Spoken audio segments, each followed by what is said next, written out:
Hello hello hello hello നമസ്കാരം. ആദ്യം തന്നെ ഈ സിനിമയുടെ പേര് എനിക്ക് ഇപ്പോഴും കൺഫ്യൂഷനാണ്. പാട്രിയോട്ട് ആണോ പാട്രിയറ്റ് ആണോ? കാരണം ഞാൻ പണ്ട് സ്കൂളിലൊക്കെ പഠിക്കുമ്പോൾ പഠിച്ചിരുന്നത് പാട്രിയോട്ട് എന്നായിരുന്നു. പിന്നീടാണ് നമ്മൾ വളരുന്തോറുമാണ് നമ്മുടെ മിസ്റ്റേക്സ് ഒക്കെ നമുക്ക് മനസ്സിലായി വരിക. അപ്പൊ പാട്രിയറ്റ് എന്നാണ് ഈ സിനിമയുടെ ടൈറ്റിൽ. മഹേഷ് നാരായണന്റെ ഒരു big big big budget mass പടം എന്ന് വേണമെങ്കിൽ പറയാം. ക്യാമിയോസ് നമുക്ക് എല്ലാവർക്കും അറിയുന്ന പോലെ ഇതൊരു മമ്മൂട്ടി ചിത്രമാണ്. മമ്മൂട്ടി ചിത്രത്തില് ക്യാമിയോ ആയിട്ട് ലാലേട്ടൻ എത്തുന്നു. അതേപോലെ തന്നെ കുഞ്ചാക്കോ, ഫഹദ്, നയൻതാര, രേവതി, ദർശന രാജേന്ദ്രൻ, അങ്ങനെ ഒരുപാട് വലിയ കാസ്റ്റിംഗ് ആണ് ഈ സിനിമയിൽ കാണുന്നത്. ആദ്യം തന്നെ ഈ പടം 3 മണിക്കൂറാണ്. അതുകൊണ്ട് തന്നെ ഒന്നര മണിക്കൂർ ഇന്റർവെൽസ് ഇട്ടിട്ടാണ് ഈ പടം കളിച്ചിട്ടുള്ളത്. അതിന്റെ സിനിമയുടെ ഒരു ഔട്ട്ലൈൻ പറയാം. ഒരു രാജ്യസ്നേഹി രാജ്യത്തിലെ ജനങ്ങൾക്ക് വേണ്ടി പോരാടുന്ന ഒരു ചിത്രം.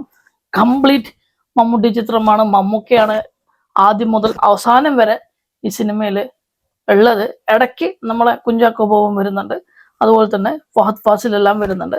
പിന്നെ നമ്മുടെ ലാലേട്ടനെ പറ്റി പറയാന്നുണ്ടെങ്കിൽ, ഒരു ലാലേട്ടൻ ഫാൻ എന്ന നിലയിൽ ലാലേട്ടന് കുറച്ചും കൂടി നല്ലൊരു റോള് കൊടുക്കാമായിരുന്നു എന്ന് എൻ്റെ ഒരു ഇത്. കാരണം വർഷങ്ങൾക്ക് ശേഷമാണ് മമ്മൂട്ടി മോഹൻലാൽ വീണ്ടും ഒന്നിച്ചൊരു സിനിമ മലയാളി പ്രേക്ഷകർ അല്ലെങ്കിൽ ഇന്ത്യൻ പ്രേക്ഷകർ മുഴുവൻ കാണുന്നത്.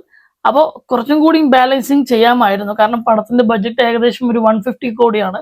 അപ്പോൾ 150 കോടി മുടക്കിയിട്ട് ഒരു പടം എടുക്കുമ്പോൾ അതിൻ്റെതായിട്ടുള്ള കുറച്ചും കൂടി ഇപ്പൊ എന്തായാലും നമുക്ക് റെനമറേഷനും അതുപോലെ തന്നെ കാസ്റ്റിങ്ങും എല്ലാ എഡിറ്റിങ്ങും എല്ലാം വിഷ്വൽസിനും എല്ലാം ഒരുപാട് പണം ചെലവാകുന്ന നമുക്ക് എല്ലാവർക്കും അറിയാം. പക്ഷെ എങ്കിൽ പോലും കുറച്ചുകൂടി നല്ലൊരു കാസ്റ്റിംഗ് ലാലേട്ടന് കൊടുക്കാമായിരുന്നു എന്നാണ് എൻ്റെ ഒരു പേഴ്സണൽ വിഷൻ. അതുപോലെ തന്നെ നമ്മൾ മമ്മൂക്കയുടെ റോൾ എന്ന് പറയുന്നത്, മമ്മൂക്കയാണ് ഹീറോ. ഒരു 75 വയസ്സുകാരന്റെ അഴിഞ്ഞാട്ടം തന്നെയാണ് പടത്തിലുള്ളത്. പക്ഷെ കുറച്ചും കൂടി പടം നന്നാക്കാമായിരുന്നു എന്നാണ് എൻ്റെ ഒരു വ്യക്തിപരമായ ഒരു അഭിപ്രായം. കാരണം പല ഏരിയാസ് ആണെങ്കിലും ഇപ്പൊ നമുക്ക് ഫസ്റ്റ് ഹാഫ് ആണെന്നുണ്ടെങ്കിൽ ഫസ്റ്റ് ഹാഫ് ഇൻട്രസ്റ്റിംഗ് ആയിരുന്നു, അത്യാവശ്യം നമ്മൾ പ്രേക്ഷകരെ പിടിച്ചിരുത്തുന്ന ഒരു പടമായിരുന്നു. പക്ഷെ സെക്കൻഡ് ഹാഫ് ആ ഒരു പ്രതീക്ഷ കളഞ്ഞു എന്നാണ് എൻ്റെ വ്യക്തിപരമായ അഭിപ്രായം. പിന്നെ കുഞ്ചാക്കോ ആണ് കുറച്ചുകൂടി ബെറ്റർ ആയിട്ട് ഒരു റോൾ എനിക്ക് തോന്നുന്നു. ഫഹദിനാണെങ്കിൽ കുറച്ചൊരു വലിയൊരു പ്രാധാന്യം ഇല്ലാത്തൊരു റോളാണ് ഫഹദ് ഫാസിലിന്. പിന്നെ അതുപോലെ തന്നെ ദർശനയൊക്കെ ഇടയ്ക്ക് വരും. പിന്നെ ഒരു വേണ്ടാത്തൊരു പാട്ട് സീന്. പിന്നെ സുഷിൻ ഷാമിന്റെ ഒറിജിനൽ സ്കോറും അതുപോലെ പാട്ടും മ്യൂസിക് എല്ലാം അടിപൊളിയാണ്. പക്ഷെ അനാവശ്യമായിട്ടുള്ള ഒരു സോങ്സ് പോലെയൊക്കെ എനിക്ക് തോന്നി. പിന്നെ അതേപോലെ തന്നെ നമ്മളെ നയൻതാര, എന്തിനാണ് നയൻതാര ഈ സിനിമയിൽ എന്ന് എനിക്ക് ഇപ്പോഴും മനസ്സിലായിട്ടില്ല.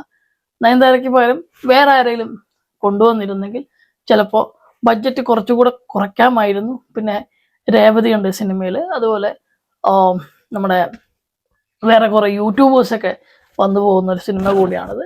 പക്ഷെ എന്നിരുന്നാലും നമുക്ക് കണ്ടിരിക്കാവുന്ന ഒരു പടം തന്നെയാണ്. പക്ഷെ കുറച്ച് ലാഗ് അടിപ്പിക്കുന്നുണ്ട് ചില സ്ഥലങ്ങളിൽ. ഫ്ലൈറ്റിലുള്ള ഫൈറ്റ് സീനൊക്കെ അടിപൊളിയായിരുന്നു. അത് നമ്മൾ മമ്മൂക്ക ഇന്നലെ ലൈവിൽ വന്ന് പറയുന്നുണ്ടായിരുന്നു.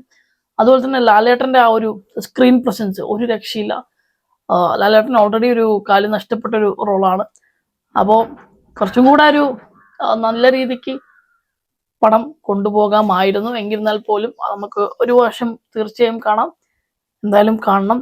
ഞാൻ കണ്ടു, എനിക്ക് ഒരു ആവറേജ് പടമായിട്ട് തോന്നി. എന്നിരുന്നാൽ പോലും കുഴപ്പമില്ല, തിയേറ്റർ എക്സ്പീരിയൻസ് കിട്ടി. മഹേഷിന്റെ ഡിറക്ഷൻ ഒരു രക്ഷയില്ല, എഡിറ്റിംഗ് ആണെങ്കിലും അടിപൊളിയായിരുന്നു. വേറെ നെഗറ്റീവ് എന്ന് പറയുന്നത് സ്ക്രിപ്റ്റിൽ കുറച്ചും കൂടി നല്ലൊരു ചേഞ്ചസ് വരുത്താമായിരുന്നു. കാരണം ഫസ്റ്റ് ഹാഫിന്റെ ആ ഒരു അതേ ഒരു ഓളം സെക്കൻഡ് ഹാഫിൽ കിട്ടിയില്ല. അത് എൻ്റെ മാത്രം അഭിപ്രായമല്ല, പടം കണ്ട ഒരുപാട് ആൾക്കാരുടെ അഭിപ്രായമാണ്. അപ്പോൾ anyway it's A good movie. ഒരു ആവറേജ് ആണെങ്കിൽ പോലും വിഷ്വൽ എഫക്റ്റ് എല്ലാം കൊണ്ട് നോക്കുമ്പോൾ ഒരു ഗുഡ് മൂവി ആയിട്ടാണ് എനിക്ക് തോന്നിയത്. പക്ഷെ ക്യാമിയോ, കാസ്റ്റിംഗ് അതുപോലെ സ്ക്രിപ്റ്റിൽ കുറച്ചും കൂടി മാറ്റങ്ങൾ വരുത്തിയതെങ്കിൽ പടം കുറച്ചും കൂടെ കിടിലനായനെ. മസ്റ്റ് വാച്ച് മൂവിയാണ്. എല്ലാവരും മാക്സിമം തിയേറ്ററിൽ തന്നെ പോയി വാച്ച് ചെയ്യുക. It's me Anu's. Take care. Bye bye.